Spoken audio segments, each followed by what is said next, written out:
Hello everyone, welcome back to my channel life of K K. আমি কোয়েল। কিছু কথা আমি বলতে এসেছি। নিশ্চয়ই বুঝতে পারছো কি বিষয়। তিলোত্তমা বা অভয়া, যে নামেই ডাকো, তাকে নিয়ে কিছু কথা বলতে এসেছি। আসলে ভীষণ খারাপ লাগছে, কিছু কিছু জিনিস এমন চোখে পড়ছে না, ভালো লাগছে না। বারবার নিউজ চ্যানেলে এই জিনিসটা কিন্তু মেনশন করা হয়েছিল যে তিলোত্তমার অরিজিনাল নাম মানে নেওয়া যাবে না, এটা আইন বিরুদ্ধ কাজ। কখন এটা বেশি করে শুনতে পাওয়া গেছে বলো তো নিউজে? যখন মানে এই যে যে প্রিন্সিপাল, আরজি করে যে প্রিন্সিপাল, এখন আর প্রিন্সিপাল বলা যায় না, প্রাক্তন প্রিন্সিপাল। তো উনি যখন তিলোত্তমার বিষয়ে কিছু কথা বলেছিল রিপোর্টারদের কাছে, তখন বারবার ওর অরিজিনাল নামটা নিয়ে নেয়। এবং সেই প্রসঙ্গেই কিন্তু নিউজ চ্যানেলে দেখানো হয়েছিল যে উনি কীরকম অধ্যক্ষ, যে ওনার এইটুকুও জ্ঞান নেই যে ভিকটিমের নাম নেওয়া যায় না। এবং এটি সুপ্রিম কোর্টের অর্ডার যে ভিকটিমের ছবি ইউজ করা যাবে না, মানে ছবি কোথাও দিলেও সেটাকে ব্লার করে দিতে হবে, মুখ ব্লার করে দিতে হবে। ঠিক আছে, যেরকম হচ্ছে ওদের, দেখছো না নিউজে যে ফ্যামিলি মেম্বারের মুখটাও দেখানো হচ্ছে না, ব্লার করে দেওয়া হচ্ছে। ভিকটিমেরও মুখটা দেখানোর কথা না, ব্লার করে দেওয়া কথা। নিউজে তো আমাদের সবার চোখ আছে এখন, তাই না? নিউজ চ্যানেলগুলোর দিকে এই কি হলো, এখন কি আপডেট। তাহলে আমরা এই বিষয়টা জানি না, এটা কি হতে পারে? তার মানে আমরা জেনে না, আমি করিনি, আমি এই জিনিসটা করবও না। ছবি একটা কালকে থাম্বনেলে দিয়েছিলাম, সেটাতে মুখটা ওই যেরকমভাবে ব্লার করা যায় সেভাবে করে দিয়েছি, তো সেই রকমই করেছি। আর বাকি ভিডিও একটা ভিডিওতেই করেছি, বাকি ভিডিওতে কোনো ছবি নেই, আমি দিইনি। তো অনেকেই দেখছি করছে, তাহলে তার মানে তারা জেনেই করছে, তাই তো? যে ছবি ইউজ করা যায় না, নাম নেওয়া যায় না। অনেককে দেখলাম নাম নিয়ে ভিডিও করেছে, একদম নাম। কিছু ভিউয়ার্সকে দেখছি একদম নাম মেনশন করে কমেন্ট করে দিচ্ছে। তাহলে কি ধরবো, মানে জেনে ভুল করছে নাকি জানে না? মানে নিউজে নিউজ কি কিছুই দেখছে না? কি অদ্ভুত না? অবাক লাগছে যে আমরা যার জন্য এত লড়াই করছি, তার জাস্টিসের জন্য, কিন্তু তার মানে এই জিনিসগুলো যে তাকে নিয়ে যে এই জিনিসগুলো করা যায় না, সেটা আমরা কিন্তু খেয়াল রাখছি না। মানে এইটুকু প্রিভেসি তাকে দিতে হয়, এটা আমরা জেনেও ভুলটা করছি।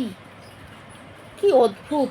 মানে এই সমাজের অবস্থা, এই সমাজ আবার জাস্টিস চাইছে না। আমি এই কথা বলবো না যে আমাদের জাস্টিস চাওয়াটা ভুল, প্রতিবাদ করা ভুল, আন্দোলন করা ভুল, এটা বলবো না। কিন্তু আমি যেটা বলতে চাই যে একটু নিজের দিকে তাকিয়েও বোধহয় দেখা উচিত যে আমরা কি, সমাজ এটা করেছে, সমাজে আমাদের এই সমাজ এরকম, আমরা সমাজ সমাজ সমাজ সব কথাতে সমাজকে দোষ দিই। তো সমাজটা আমাদের মতোই অনেক মানুষ, একজন দুজন তিনজন চারজন 10 জন, আরও অনেকজন মিলেই কিন্তু সমাজ। তাহলে নিজেকে যদি আমরা না শুধরাই, তাহলে সমাজ কি করে শুধরবে বলুন তো? একটা মেয়ে ব্রুটালি রেপড হয়েছে, মার্ডার হয়েছে, তাকে নিয়েও আমরা অনেকেই, আমি আবারও বলছি আমি নই, আমি করিনি, আমি কন্টেন্ট বানিয়ে ভিডিও বানিয়েছি ঠিক কথাই, কিন্তু কতটুকু কি বলতে হয় সেটা আমি জানি। আমি তার সেই লিমিটেশনের বাইরে যাইনি। আমি সেদিনকে প্রতিবাদ মিছিলে সামিল হয়েছিলাম, কিন্তু সেটা করে কোনো রিলস শর্টস বানাইনি। আমি বলেছি কথাটা কালকের ভিডিওতে যে হ্যাঁ লাইভ করেছি আমি, কিন্তু লাইভটা মনিটাইজেশন অফ ছিল। লাইভ কতক্ষণ, জাস্ট পরিস্থিতিটা বোঝাবার জন্য। তাও আমি বললাম যে আমার অনেক বাড়ির লোকেরা আমার ইউটিউবে আছে, তারা এক ঝলক দেখতে চেয়েছিল এবং কিছু ভিউয়ার্সও দেখতে চেয়েছিল, জাস্ট এক ঝলক যে কীরকম অবস্থা, আমি যেখানে গেছি সেখানের অবস্থাটা কীরকম, জাস্ট ওইটুকুই, আর কিন্তু কিছু না। মনিটাইজেশন অফ ছিল। তো এই বিষয়টাকে নিয়ে, এই প্রতিবাদকে নিয়েও কিন্তু, প্রতিবাদ মিছিলকে নিয়েও শর্টস পর্যন্ত হচ্ছে, মনিটাইজেশন অন করে শর্টস হচ্ছে, কিছু বলার নেই, দুঃখজনক, সব কিছুই ব্যবসা। আমি এই কথাটা বলবো না কিন্তু কখনোই যে তিলোত্তমাকে নিয়ে আলোচনা করাটা ভুল। কি করে, মানে আলোচনা তো করতেই হবে। যেমন ক্রিয়েটারদের, এই যেমন ওয়াইটির ক্রিয়েটার বলো বা সোশ্যাল প্ল্যাটফর্মের ক্রিয়েটার, তাদের তো এই সোশ্যাল প্ল্যাটফর্মটাকেই বেছে নিতে হবে প্রতিবাদ জানানোর জন্য, এর মাধ্যমেই তাদেরকে প্রতিবাদ করতে হবে, সেটা অবশ্যই ঠিক, সেটা ঠিক। কিন্তু একটা প্রতিবাদ মিছিলে গেছি আমি দেখাচ্ছি, আবার সেটাকে একটা কন্টেন্ট বানিয়ে মনিটাইজেশন অন করে সেটাকে রিপিটেড শো করা, সেটা বোধহয় ঠিক না। আমার দৃষ্টিভঙ্গিতে আমার মনে হয় সেটা আমাদের ঠিক না। যাই হোক, কিছু বলার নেই, করে অনেক মানুষ। আজকে ভীষণ খারাপ লাগলো, একটা জায়গায় দেখলাম যে তিলোত্তমার ডেড বডিটার ছবিটা পর্যন্ত ভিডিওর থাম্বনেলে ইউজ করা হয়েছে। আবারও বললাম, আমরা জানি না তা কিন্তু নয়, জেনে বুঝে এই কাজটা করা হচ্ছে। এবং এদেরকে যদি কেউ পয়েন্ট আউট করে দেয় না যে এই জিনিসটা করো না, তাদের কি হচ্ছে, তারা কিন্তু, আমি অনেককে দেখলাম এবং সেখানে কমেন্ট সেকশনও কিন্তু খেয়াল করলাম, কমেন্ট সেকশনে কিন্তু অনেকে বলেছে ছবিটা সরাও, কিন্তু সরানো হয়নি। কেন বলো তো? ওই যে একটা অ্যারোগেন্স সবাই করছে, তো পাত্তাই দিলাম না, সবাই করছে আমিও করব। মানে ও যদি ভুল হয় তাহলে আমি ওকে রেকটিফাই তো করবো না, আমি নিজেও ভুলটা করব, ও করছে আমিও করব। এরপরে সমাজ শুধরাবে? কখনো শুধরাবে বলো তো? কখনো শুধরাবে কি সমাজ? সবাই তো করছে, আমিও করি।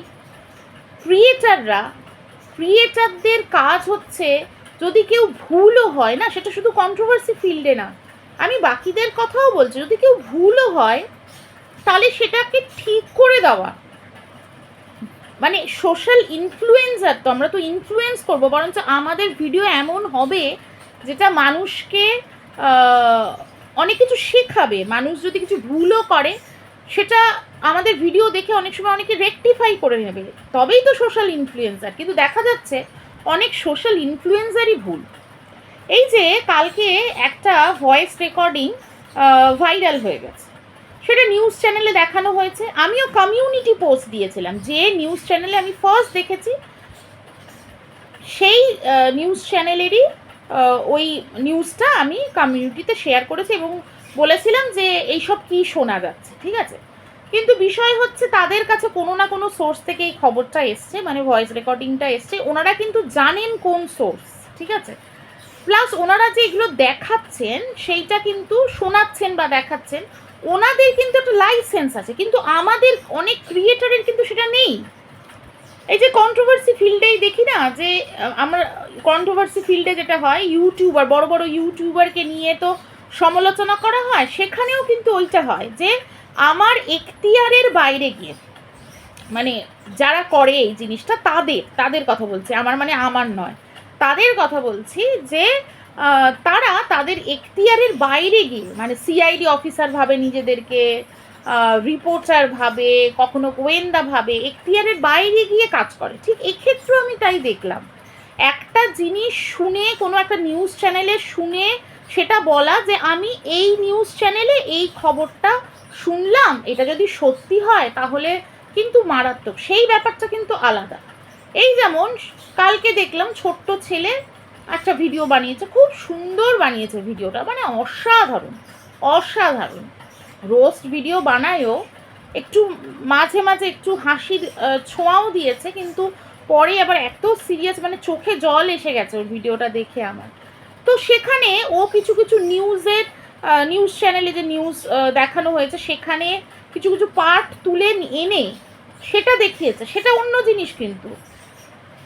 কিন্তু আমি কয়েকজনকে ভিডিও করতে দেখলাম, এত খারাপ লেগেছে। কালকের ওই ভয়েস রেকর্ডিংটা ইউজ করে ভিডিও করেছে এবং সেখানে থাম্বনেল দিয়েছে যে কে কে জড়িত ছিল এই খুনে, নিজের কানে শুনে নাও, রহস্য ফাঁস হয়ে গেল, আসল ভয়েস রেকর্ডিং লিক হয়ে গেল, ফোনেই পাওয়া গেছে। আমি অনেক জায়গায় চোখে পড়েছে। আর আমার খারাপ লাগছিল এটা ভেবে যে যার জন্য সারা বিশ্ব যার জন্য সারা বিশ্ব আজকে লড়াই করছে, প্রতিবাদ করছে, কারুর কাছে সেই মানুষটা তিলোত্তমা বা অভয়া এখনও কিন্তু পণ্য, মানে কন্টেন্ট মনিটাইজেশন অন করে তাকে নিয়ে বিক্রি করা যায়। আমি আবারও রিপিট করছি, তাকে নিয়ে কন্টেন্ট বানিয়ে ভিডিও করাটাকে আমি ভুল বলছি না। ক্রিয়েটাররা তাদের প্রতিবাদ জানাবে ভিডিওর মাধ্যমেই, প্রতিবাদটাও এইভাবেই করতে হবে। কিন্তু আমার ভিডিওতে কিভাবে ভিউজ বাড়বে সেইটা এই ক্ষেত্রে অ্যাপ্লাই করাটা ঠিক, মানে যেটা আমার ভিডিওর মধ্যে নেই তার মানে সেইটা আমি আমার থাম্বনেলে দেখাচ্ছি, মানে যেটা ভিডিওতে হয়তো বলছি যে আমি জানি না এটা সত্যতা কি, হ্যাঁ আমি এটা জানি না, এই ভয়েস রেকর্ডিংটা আমার কাছে এলো, কারণ ওই ভয়েস রেকর্ডিংটা মোটামুটি হোয়াটসঅ্যাপের সব গ্রুপ টুপগুলোতে ছড়িয়ে গেছিলো, হোয়াটসঅ্যাপেই চলে এসছে। তো সেই ভয়েস রেকর্ডিংটা সত্যতা বিচার না করে নিজের ভিডিওতে ছাড়া এবং কিভাবে ভিউজ পাওয়া যাবে সেই রকমভাবে একটা থাম্বনেল, আকর্ষণীয়ভাবে থাম্বনেল তৈরি করা, ওই যেটা বললাম, এই নাও শুনে নাও কে কে ছিল খুনের মধ্যে, মানে এটা কি ঠিক? আপনারা কমেন্ট করে জানাবেন তো, মানে কিভাবে ভিউজ, এতেও ভিউজ কতটা, মানে ব্যবসা, তিলোত্তমাকে নিয়েও আমরা ব্যবসা করছি। ব্যবসা মানে কীরকম? আবারও বলছি, আবারও রিপিট করছি, কন্টেন্ট বানিয়ে সবাই যেসব নিউজ চ্যানেলগুলো মানে ওয়াইটিতে যারা আছে সেই সব জায়গায় তো মনিটাইজেশন অনই থাকে, সেই বিষয়টা আলাদা। অনেক ক্রিয়েটারই ভিডিও করছে মনিটাইজেশন অন করেই করছে, সেই বিষয়টা আলাদা, সেখানে ফেক কিছু নেই। কিন্তু এই যে জিনিসগুলো ফেক, এটা কি ঠিক? এটা কেমন একটা লাগে না যে এখানেও আমার চিন্তা যে কিভাবে আমি ভিউজটা বেশি আনবো। জঘন্য, আমার কাছে তো মনে হয় এটা জঘন্য কাজ। ক্রিয়েটাররা তো বলছে, কত লোক কত কথা বলছে, কত রকমের বক্তব্য রাখছে এবং সেসব বক্তব্য শুনতে ভালোও লাগছে। আলোচনা তো একটা গঠনমূলক আলোচনা হলে শুনতে ভালো লাগে, কিন্তু এই জিনিসটা যদি হয় না নোংরামি, হ্যাঁ সেটা ভালো লাগে না, ভালো লাগে না। কতজনের কত বক্তব্য শুনছিলাম, অরিত্রর বক্তব্য শুনছিলাম, ঝিলমের বক্তব্য শুনছিলাম, তারপরে ছোট্ট ছেলের দেখলাম, তারপরে ওই যে কি জানো, ওই যে কি পচা জানো, হ্যাঁ বস্তির ছেলে পচা, বেশ সুন্দর ভিডিওটা করেছে, কিন্তু এদের কথাগুলো শুনছিলাম, এদের বিষয়গুলো আলাদা, এরা কিন্তু কোনো ওই টাইপের জিনিস করেনি, এই যে শুনে নাও রহস্য ফাঁস হয়ে গেল, এটা নয়। তারা প্রোটেস্ট জানিয়েছে তাদের ভিডিওর মাধ্যমে, ঝিলম প্রোটেস্ট করেছে, কিন্তু এই রকমভাবে কন্টেন্ট বানিয়ে সে রহস্য ঘনীভূত একটা ব্যাপার, এই রহস্যের ফাঁস করতে আমরাই এসেছি, মানে কন্ট্রোভার্সি ফিল্ডে যেটা হয়, ওই যে বললাম সবাই নিজেকে সিআইডি মনে করে, ব্যোমকেশ বক্সী মনে করে, সেই জিনিস এই ক্ষেত্র, তিলোত্তমার ক্ষেত্র এটা জঘন্য কাজ বলে আমার মনে হয়। কিছু বলার নেই, দুঃখ লাগে, আর কি বলবো বলুন। তবে একটা কথা সবাইকে বলবো, প্রতিবাদটা কিন্তু আমাদের চালিয়ে যেতে হবে। আর সমাজ সমাজ সমাজ এই কথাটা না, সমাজকে দোষ না দিয়ে প্রত্যেকটা মানুষের উচিত এখন মনে হয় ছেলে মেয়ে নির্বিশেষে, একটি মেয়ের ওপর অত্যাচার হয়েছে, মেয়েকে মানে ব্রুটালি রেপ করা হয়েছে এবং মার্ডার করা হয়েছে, শুধু মেয়ের ক্ষেত্রে না, ছেলেদেরও কি সেক্সুয়ালি অ্যাবিউজ হতে হয় না? হয়তো স্বপ্ননীলের ঘটনাটাতে তাই না, র্যাগিংয়ের নামে তো ওকে এগুলোই করা হতো। তো ছেলে মেয়ে নির্বিশেষে সবার কথাই বলবো যে প্রত্যেকের না এই সামাজিক যে ব্যাধিটা এইরকম, যে এই যে অত্যাচার করা, মানে কাউকে, মানে পশু বললেও, পাশবিক কথাটা বলি আমরা, পশু বললেও না পশুদেরকে ছোট করা, যে কাজগুলো করা হয় না, মানে এই জিনিসগুলো আমাদেরকে না নিজেকে সেলফ অ্যানালিসিস করে, সেলফ ক্রিটিসিজম করে এবং নিজের পরিবারের যদি কাউকে এরকম দেখি, মানে যদি কিছু অস্বাভাবিক লাগে, তাহলে সেরকম সাইকোলজিক্যাল স্ক্রিনিং করিয়ে এগুলোকে না ঠিক করতে হবে। মানে মুখে মুখে ফটর ফটর করে বলে দেওয়াটা খুব সোজা, অন্যকে ক্রিটিসাইজ করা সোজা, কিন্তু নিজেকে ক্রিটিসাইজ করা, নিজের পরিবারকে ক্রিটিসাইজ করা, যখন থেকে আমরা এই জিনিসগুলো করতে শুরু করবো না, আবারও বলছি ছেলে মেয়ে নির্বিশেষে, তখন থেকেই দেখবেন এই সব সামাজিক ব্যাধিগুলো না সরে যাবে, ঠিক হয়ে যাবে। ছেলের মা বাবা, মেয়ের মা বাবা, সবাইকে, এই যে ফেসবুকে একটা জিনিস বারবার আসছে যে ছেলে সন্তানকে মানুষ করুন, নিজের ছেলে সন্তানকে মানুষ করুক, কেন মেয়ে সন্তানকেও মানুষ করতে হবে? তো মেয়ে সন্তানটাও যে সাইকোলজিক্যালি ঠিক আছে তার কি কোনো মানে আছে? কেন আমরা কোনো সময় এরম ঘটনা দেখিনি? ছোট্ট বাচ্চাকে একটি মহিলা অ্যাবিউজ করেছে ক্রেসে, আমাদের সাউথ কলকাতার ঘটনা, সেক্সুয়ালি অ্যাবিউজ করেছিল একটা ক্রেসে ছোট্ট বাচ্চাকে, এরম দেখিনি? হয়েছে কিন্তু, আয়া করেছে। তা ওই জন্যই বলছি হয়তো দেখা যেতে পারে এই জিনিসটা, হয়তো একটা স্ট্যাটিস্টিক্যাল অ্যানালিসিস করলে দেখা যাবে যে হ্যাঁ নারীদের ওপর নির্যাতন অনেক বেশি হয়, কিন্তু তবুও ছেলেদের ক্ষেত্রেও তো হয়, সেটাও কিন্তু একটি ব্যাধি, সেটাও কিন্তু ঠিক করতে হবে। এই যে ওয়াইটি প্ল্যাটফর্মে বসে বসে অনেকে যেমন নোংরা নোংরা অকথ্য ভাষায় গালিগালাজ করেন অনেক মহিলা, আপনাদের মনে হয় না যে এরাও কিন্তু অসুস্থ মানসিকভাবে? এদেরও সুস্থতার প্রয়োজন আছে। তো এদের সুস্থতা কে এনে দেবে? এরা নিজেরাই পারে, এদের পরিবার পারে, এদের আশেপাশের কিছু মানুষ পারে, তাই না? আমরা প্রতিবাদ করে হয়তো আমরা কিছুটা ধরিয়ে দিতে পারি, কিন্তু নিজেকেই সেটা অ্যাকসেপ্ট করতে হবে যে না আমার মধ্যে এই প্রবলেমটা আছে, আমাকে এটাকে রেকটিফাই করতে হবে। সেলফ অ্যানালিসিস এটা ভীষণ দরকার। চলুন সবাই ভালো থাকবেন, সুস্থ থাকবেন, ভালো রাখবেন, টাটা।